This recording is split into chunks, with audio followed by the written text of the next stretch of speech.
As a psychology professor, I used to believe that love was supposed to feel intense, not peaceful, intense. The kind of connection where someone says, "I can't live without you," and your heart melts because it sounds romantic. That's exactly how Ryan entered Emma's life. He didn't walk in slowly. He arrived like a storm.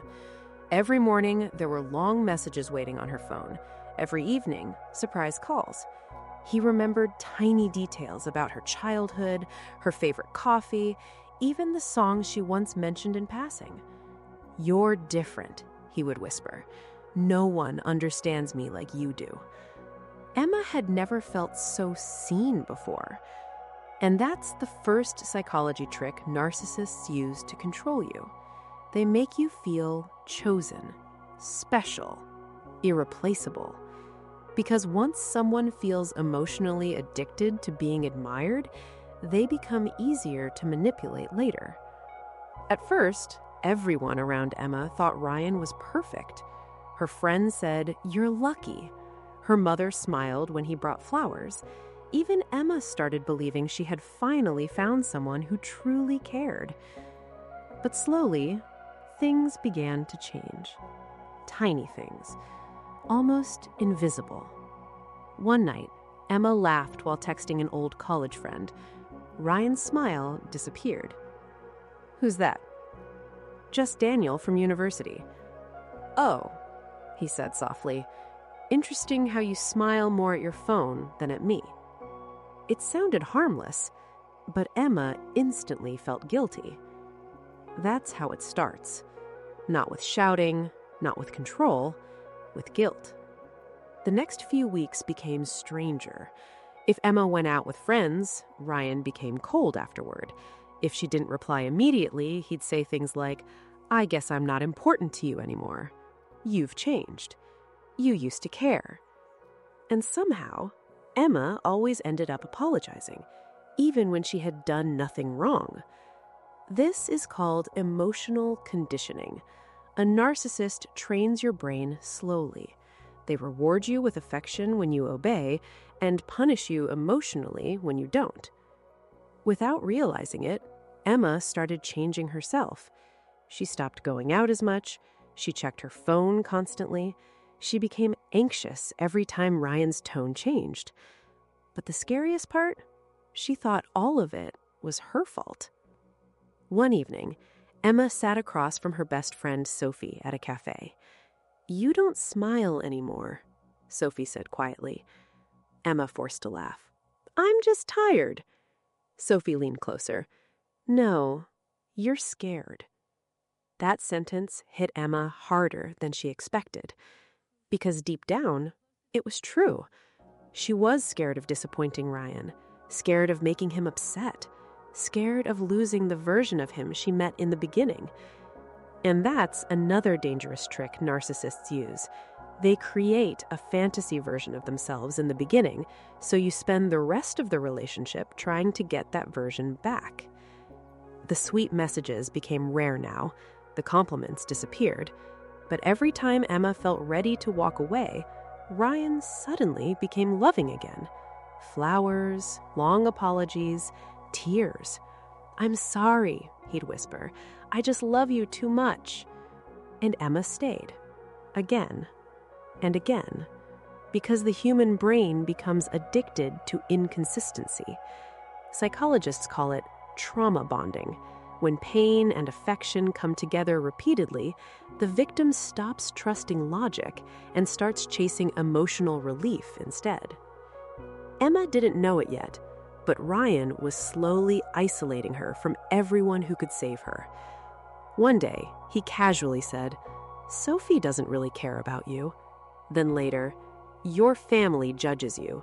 Then later, "Honestly, I'm the only person who truly understands you." And once a narcissist becomes your only emotional source, control becomes easy. Emma began doubting herself constantly. Maybe Ryan was right. Maybe everyone else was jealous. Maybe she was too sensitive. That's the most dangerous part of narcissistic manipulation. They don't destroy your life immediately. They destroy your ability to trust your own mind. The night everything changed, Emma was sitting alone in her apartment staring at her phone. Ryan had disappeared for 14 hours after an argument. No calls, no replies, nothing. Her chest felt heavy. Her hand shook while checking his last scene again and again. And suddenly, she realized something terrifying. She wasn't afraid of losing him anymore. She was afraid of being nobody without him. That's when tears rolled down her face, because she finally understood. The person controlling her emotions wasn't loving her. He was controlling her. And the worst part? She didn't even notice when it began.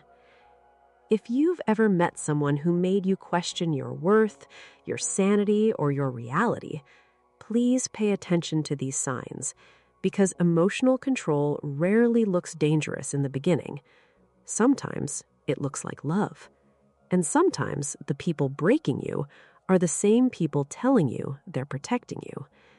If this story touched your heart even a little bit, subscribe, like, and share this with someone who needs to hear it. Because somewhere out there, someone is silently losing themselves, trying to keep another person happy. The next morning, Emma woke up to 32 missed calls. Her heart instantly started racing, not because she loved Ryan, because she feared him being upset. That's how deeply narcissistic control affects the brain. Fear slowly replaces peace, yet the victim mistakes it for attachment. When Emma finally called back, Ryan answered calmly. "So now you remember I exist?" "I was asleep," she whispered. "Funny, when you care about someone, you don't sleep peacefully after a fight." Again, she apologized, even though she had done nothing wrong. That entire week, Ryan acted distant. No affection, no warmth, just cold silence mixed with sarcastic comments. Emma felt desperate to fix things. And that's exactly what narcissists want. They create emotional instability so you constantly chase their approval. One evening, Ryan invited Emma to dinner unexpectedly. Candles, flowers, soft music, everything looked perfect again. For a moment, Emma felt relief. Maybe things were getting better. Then Ryan smiled and said quietly, "See? This relationship only works when you stop listening to other people." Emma froze. He was talking about Sophie again, the same friend he slowly pushed out of her life. Narcissists rarely isolate you aggressively at first. They poison your relationships slowly, one comment at a time. "She's jealous of us. Your family controls you. Your friends secretly disrespect you." Over time, the victim starts withdrawing from everyone naturally. And once you're emotionally isolated, manipulation becomes easier. A few days later, Emma met Sophie secretly at a small cafe downtown. The moment Sophie saw her face, she looked shocked. "You look exhausted." "I'm fine," Emma lied. Sophie stayed silent for a moment before asking, "Why are you scared to check your phone every minute?" Emma looked down immediately, because she didn't even realize she was doing it anymore. Ryan had trained her mind to stay alert constantly. One delayed reply could ruin the entire day. One disagreement could become emotional punishment for hours. Sophie reached across the table carefully. "Emma, healthy love doesn't make you anxious all the time."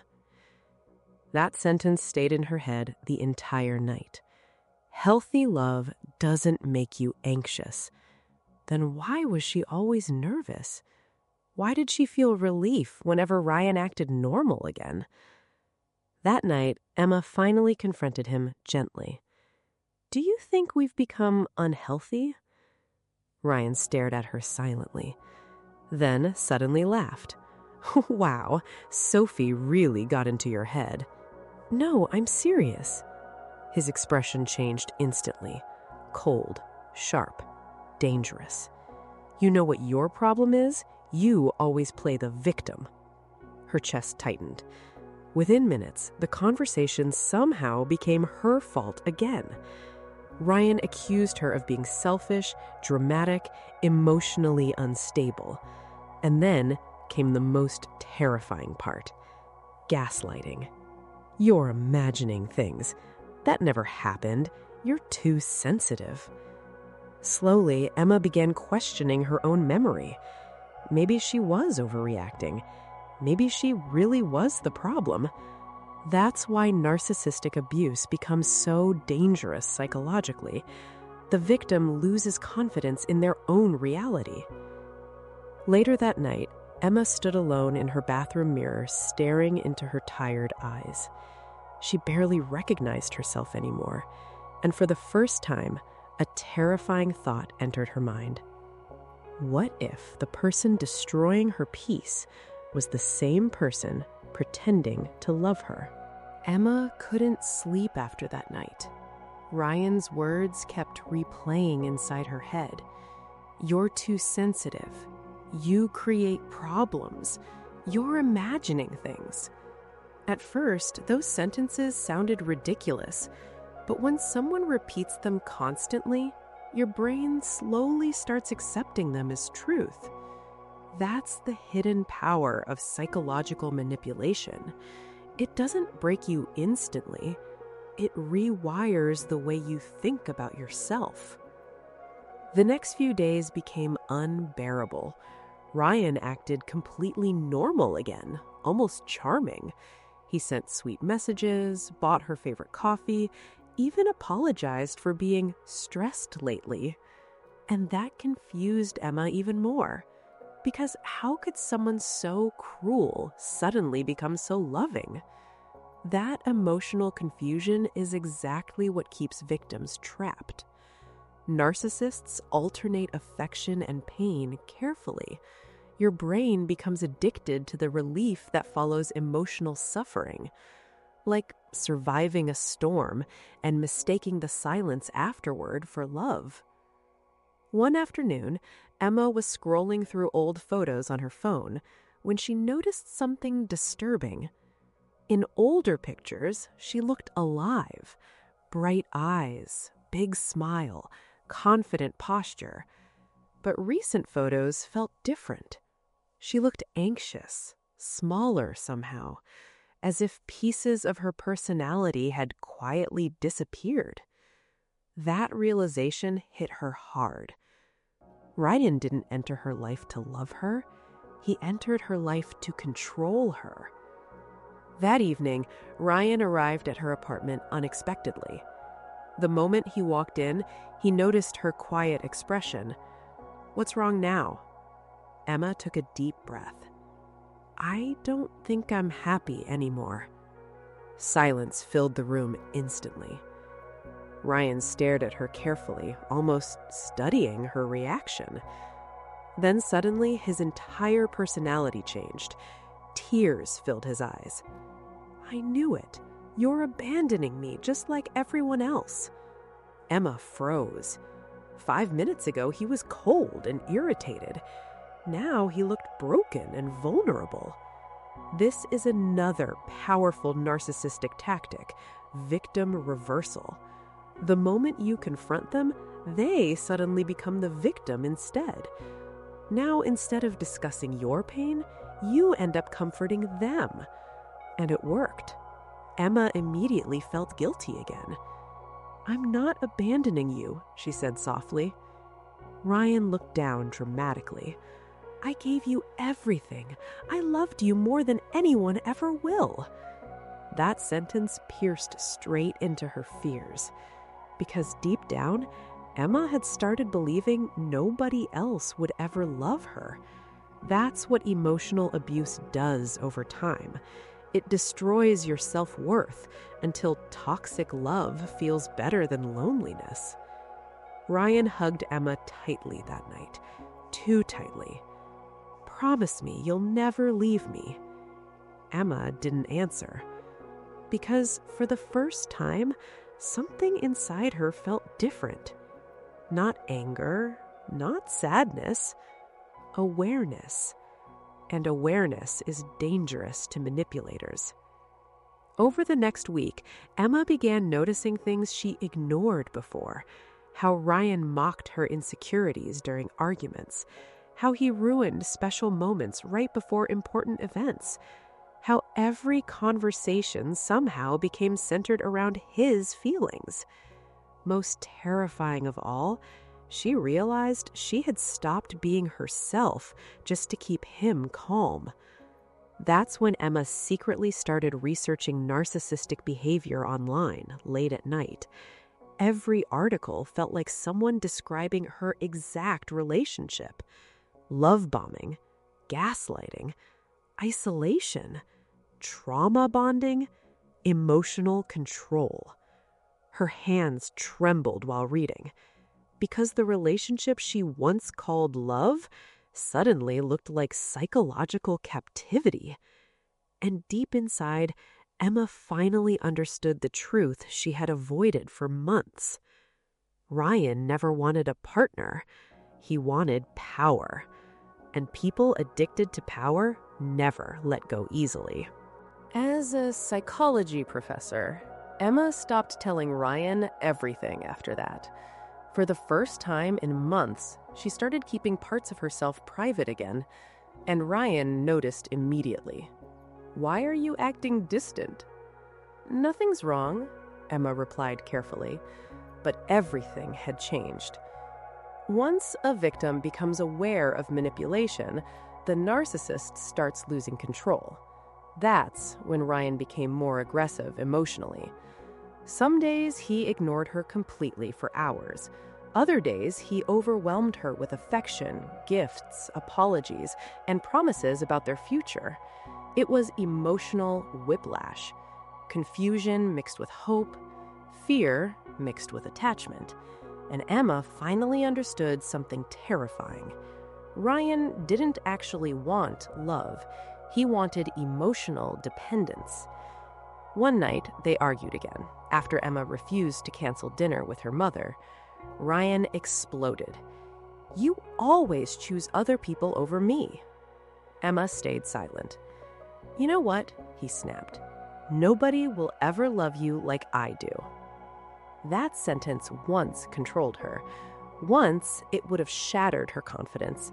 But this time, something inside her stayed calm, because she finally realized real love doesn't threaten you with loneliness. Real love doesn't make you afraid to breathe wrong. Real love doesn't punish you emotionally for having boundaries. Ryan kept talking, but Emma's mind drifted somewhere else, back to the girl she used to be before him. The girl who laughed freely, the girl who didn't panic every time her phone buzzed, the girl who trusted herself. And suddenly, Emma understood the biggest psychology trick narcissists use to control people. They make you abandon yourself while convincing you it's called love. The next morning, Emma packed quietly, not dramatically, not angrily, just peacefully. Ryan noticed the suitcase immediately. At first, he laughed. "You're overreacting." Then came anger. "So you're seriously leaving after everything I did for you?" Then tears, then begging, then blame. The cycle repeated one final time, right in front of her eyes. For the first time, Emma saw it clearly. Every emotion Ryan showed was about control, not accountability, not genuine love, control. When Emma reached the door, Ryan's voice suddenly turned cold. "You'll regret this." Emma paused for a moment. Months ago, those words would have terrified her, but now she understood something powerful. Peace feels unfamiliar when you've lived inside manipulation for too long. She opened the door and walked away. The healing wasn't immediate afterwards. That's the part people rarely talk about. Leaving toxic control doesn't instantly remove the damage. Emma still questioned herself sometimes, still felt guilt, still missed the good moments occasionally, because trauma bonds don't disappear overnight. But slowly, life returned. She started meeting friends again, started sleeping peacefully again. started laughing without fear again. And one evening, while sitting alone watching the sunset, Emma realized something that changed her forever. The right people in your life will never require you to shrink yourself to keep them comfortable. That became her lesson. And maybe it's yours too. If someone constantly confuses you, controls you, drains your peace, isolates you, or makes you feel guilty for simply being yourself, that is not love. Love should feel safe, not exhausting, because the most dangerous manipulators are not the loudest people in the room. Sometimes they're the ones who say, "I love you," while slowly destroying your identity behind closed doors. And the moment you choose your peace over their control, that's the moment you finally become free.